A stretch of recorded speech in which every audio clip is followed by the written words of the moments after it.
अर्काको दरबार जोडियो घरबार भन्ने चाहिँ गीत मैले युट्युबमा खोजेर भेटाएर अति मन परेर यो हृदय छोएको हुनाले मैले धेरैपल्ट खोजेर हेरेँ सुने।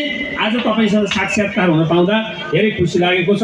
हाम्रो जिल्लावासीको नाताले तपाईँलाई धेरै धेरै शुभकामना र आशीर्वाद छ है। धेरै धेरै धन्यवाद दाइ। मलाई त हेर्नु न कस्तो जीवन गएको छ, किनकि यो ठाडा चाहिँ रमाइलो हुने रहेछ है। अब सन्धिखर्कमा चाहिँ प्रत्येक वर्ष मेला लाग्छ। हाम्रै घर अगाडि यो फेरि मेला लाग्ने त्यो फाँटमा, तर कहिल्यै त्यहाँ रमाइलो भयो भने मरिजाम हेर्नुहोस्। त्यो अब घर वरिपरिकी चेलीबेटी भनेर हो कि के हो है, अनि कहिले रमाइलो भएको मान्दैन मैले चाहिँ होइन।